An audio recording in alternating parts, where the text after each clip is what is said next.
Euh, Notre prochain conférencier, il s'agit de Simon Thibault, qui est directeur règlement et politique publique chez Propulsion Québec.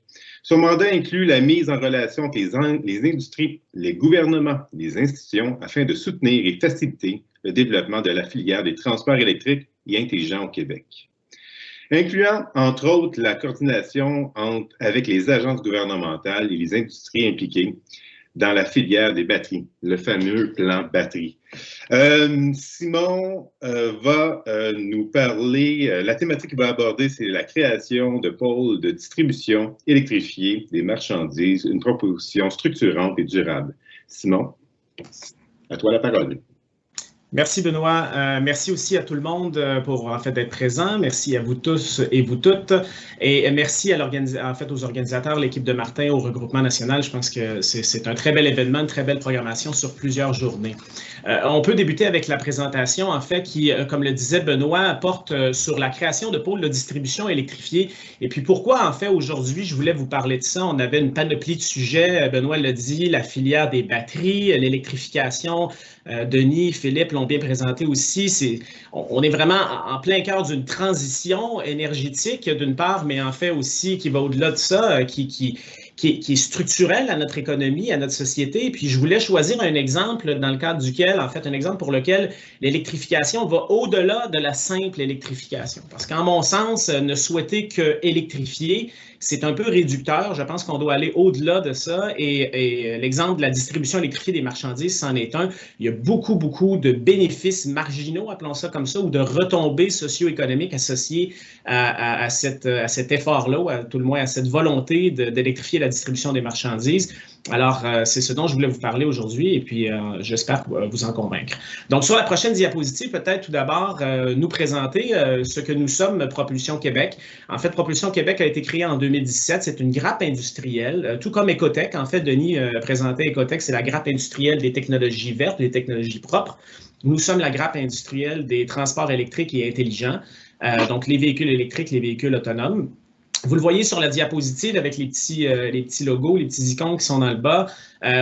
Donc, c'est implicite, véhicules électriques, véhicules intelligents, mais ça va au-delà de simplement les véhicules. On a une approche très chaîne d'approvisionnement. Alors, on va s'occuper aussi des batteries. On a parmi nos membres des compagnies minières. On a parmi nos membres des industriels manufacturiers qui sont dans le raffinage des produits qui vont entrer dans la composition des batteries ou sinon même dans les différentes composantes d'un véhicule électrique. Je pense qu'on le voit bien sur la diapositive qui est à l'écran. On a quelques 210 membres qui se divisent en près de 125 petites organisations, donc des entreprises de moins de 25 employés. Mais on a aussi près d'une cinquantaine de grandes entreprises qui ont plus de 500 employés.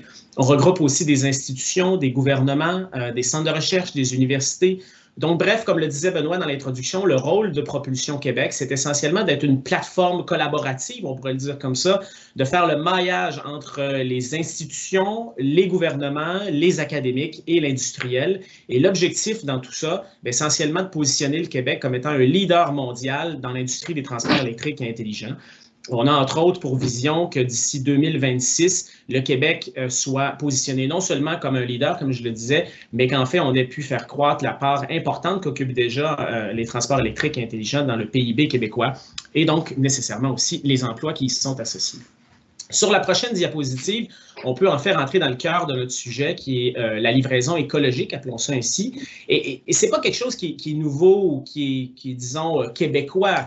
C'est vraiment une tendance mondiale. On a d'une part un marché qui est déjà bien établi en Europe, la livraison écologique, livraison électrique.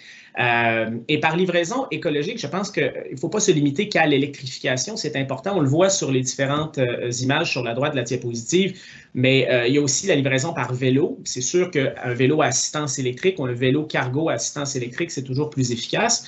Mais bref, il y a une composante aussi mobilité active à la notion de livraison écologique. Donc, je le disais, un marché européen qui est déjà bien établi, là où on a d'ailleurs une forte présence de vélos cargo électriques, de gros joueurs américains qui mènent la course en Amérique du Nord actuellement dans l'électrification. On peut penser aux commandes récentes qu'Amazon a passées, entre autres à la compagnie électrique Lion pour l'acquisition de véhicules électriques fabriqués au Québec pour leur offre de livraison électrique. En parallèle, il y a aussi un cadre réglementaire, et j'aurais dû dire en fait politique, surtout avec la présentation du ministre Julien en introduction. Clairement, il y a un contexte favorable actuellement. Je dis ici réglementaire, je l'ajoute politique, mais aussi géopolitique et climatique mondiale qui est favorable à l'électrification de la distribution des marchandises. Au Québec, on a une loi VZE, donc véhicules zéro émission. Philippe en a parlé un petit peu plus tôt. On a le plan pour l'économie verte. On a aussi le plan Climat Canada qui a été annoncé par le premier ministre Trudeau récemment, juste un peu avant les fêtes. On a le plan climat de la Ville de Montréal. Bref, il y a un bon nombre d'initiatives à l'échelle québécoise, canadienne, mais aussi nord-américaine. Entre autres en Californie, avec l'adoption de plusieurs lois VZE qui portent non seulement sur les véhicules de passagers, mais aussi sur les véhicules moyens lourds, qui sont ceux qui sont en fait les plus pertinents pour la livraison électrique.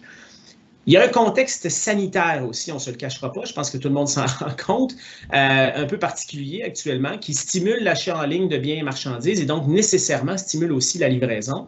Et par rapport à ça, en fait, il y a une volonté gouvernementale, voire citoyenne, de soutenir l'achat local. Donc, comment fait-on dans ce contexte-là, où on a déjà des joueurs qui sont actifs en livraison écologique, on a déjà un certain cadre réglementaire, politique, géopolitique, climatique, sanitaire favorable à la livraison des biens et marchandises, et en parallèle, cette volonté pour l'achat local? En mon sens, la livraison écologique des marchandises, c'est une solution à tout ça, et entre autres, particulièrement pour soutenir l'achat local. Sur la prochaine diapositive, on va se rendre compte que Propulsion Québec, ici, dans ma présentation, je ne suis pas du tout en train d'inventer quelque chose. Il y a véritablement des acteurs dédiés déjà. On peut penser à Jalon Montréal, Coop Carbone, qui collaborent entre autres sur le projet Colibri, qui sont, je pense, Jalon, Coop Carbone, il faut le souligner, là, ce sont des leaders en la matière, là, entre autres, tout ce qui est livraison écologique par vélo cargo électrique, distribution consolidée. En fait, une bonne partie des idées que je vais présenter aujourd'hui, là, je les dois à ces deux organisations-là, donc un gros merci. On a aussi on pourrait dire des consortiums ou des regroupements d'affaires, les SDC, les Sociétés de développement commercial, le Conseil québécois du commerce de détail, qui sont actifs dans ces initiatives-là. J'ai mis quelques exemples de projets à Québec. On a Mon-Quartier en boîte. À Montréal, on a Colibri, que sûrement plusieurs d'entre vous connaissez déjà, Envoi Montréal. Et des joueurs qui sont très actifs en la matière. Purolator, qu'un peu tout le monde connaît. On a FedEx aussi, j'ai mentionné Amazon. Et je pense qu'il faut saluer aussi le travail qui est fait par un joueur québécois, Courant Plus, qui se démarque, en mon sens, là, qui est très proactif, très dynamique en livraison électrique et qui est d'ailleurs impliqué dans les projets qu'on voit ici, l'Envoi Montréal et Colibri, et qui a des collaborations avec des grosses entreprises aussi, comme la Maison Simons ou encore Decathlon.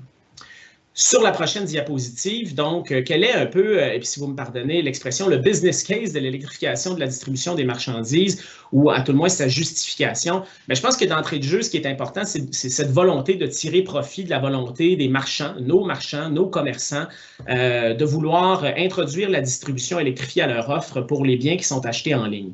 Mais comme je le disais dans l'introduction, simplement électrifier pour électrifier, ce n'est pas, en mon sens, une solution. Il faut aller au-delà de ça. Et aller au-delà de ça, essentiellement, ça passe par une consolidation, une mutualisation de la manutention des marchandises et de leur livraison, surtout pour le dernier kilomètre, mais aussi pour le premier kilomètre. Et donc, ça nécessite d'avoir des infrastructures, un centre de distribution où, d'une part, les opérations sont totalement électrifiées. Ça, je pense que c'est essentiel, mais surtout, consolider, mutualiser. Avec ça, on se permet donc des économies de coûts, des économies de coûts en opération, mais aussi des économies de coûts en acquisition des véhicules électriques, que ce soit des petites camionnettes, des fourgons ou des vélos cargo. Il y a des économies d'échelle en consolidant les actifs qui permet de réduire les coûts d'acquisition. Puis on le sait, les coûts d'acquisition, c'est véritablement une barrière à l'électrification aujourd'hui. Alors, je pense qu'on peut, bref, par cette consolidation-là, favoriser l'électrification des opérations de distribution des marchandises. Et puis, vous allez le voir ici, je dis toujours opération de distribution. Et je parle de l'électrification de la distribution des marchandises. C'est très important de le garder en tête. Pourquoi? Parce que ce n'est pas que la livraison que l'on doit penser à électrifier, mais aussi les opérations de manutention à l'intérieur des usines. On peut penser ici à une entreprise québécoise comme Hugo Work, qui est très dynamique dans la production de chariots élévateurs électrifiés. Donc, même les opérations de distribution de marchandises à l'intérieur des usines ou des centres de distribution peuvent, elles aussi, être électrifiées pour réduire notre empreinte carbone. Je le dis, donc, réduire l'empreinte carbone, favoriser l'achat local, augmenter l'efficacité et la performance des opérations. Tout ça, par cette consolidation-là, ça crée des bénéfices directs. Mais en parallèle de ça, et si on va sur la prochaine diapositive, et peut-être juste avant, j'ai oublié de mentionner, mais en fait, je vais y revenir un petit peu plus tard, ça va être plus fluide, mais sur cette diapositive-là, en fait, ce que je voulais présenter, c'est que oui, il y a des bénéfices directs, clairs, économiques, comme je le disais, en termes de coûts d'acquisition puis de coûts d'opération, mais il y a des bénéfices socio-économiques qui sont très importants et on peut penser qu'avec cette consolidation-là, cette mutualisation des efforts, en fait, on réduit aussi les kilomètres parcourus. Si on réussit à mettre au sein d'un même vélo cargo, d'un même camion, des produits qui viennent de plusieurs commerçants, bien, en fait, on réduit le trafic urbain lié à la livraison des marchandises, on réduit les kilomètres parcourus et ça, donc, ça limite les conflits d'usage aussi sur nos routes. Ça permet aussi une plus grande mobilité active. Donc, s'il faut mettre des infrastructures, par exemple des pistes cyclables ou des aires de déchargement sur nos routes, sur nos rues, sur nos trottoirs, bien, en parallèle, on stimule aussi la mobilité active. Et donc, on a un double bénéfice, non seulement économique, mais aussi environnemental. Puis en fait, je devrais même dire un triple bénéfice parce qu'il y a des avantages sociaux clairs à stimuler la mobilité active, la mobilité durable, en bonifiant nos infrastructures qui y seraient dédiées. En limitant les conflits d'usage aussi, on s'aligne sur une vision zéro pour réduire en fait les accidents entre les piétons, les vélos et les camions, réduction des gaz à effet de serre. Donc bref, la livraison électrique, en mon sens, c'est une opportunité économique parce qu'on a déjà un écosystème d'affaires, un écosystème industriel qui est prêt à répondre à la demande, mais c'est aussi une opportunité environnementale pour réduire notre empreinte carbone, réduire l'empreinte carbone des opérations de distribution des marchandises et aussi une opportunité sociale parce que non seulement on crée des emplois, mais en même temps, on crée des milieux de vie qui ont le potentiel d'être beaucoup plus attirants pour les futures générations, puis en fait, déjà pour nous aujourd'hui. Donc, en conclusion, en fait, c'est ce que je voulais dire un petit peu plus tôt, mais il y a une proposition très concrète qu'on a faite pour la Ville de Québec, en fait, justement, avec Coop Carbone sur une proposition pour la mise en place d'un pôle de distribution électrifié des marchandises. Si jamais vous voulez avoir plus d'informations sur cette proposition-là, n'hésitez pas à me contacter, ou encore, si la présentation est rendue publique, je pense que ce sera le cas, j'ai inclus le lien web vers notre documentation sur le sujet. Donc, je vous remercie pour votre attention et on continue la discussion sur le panel.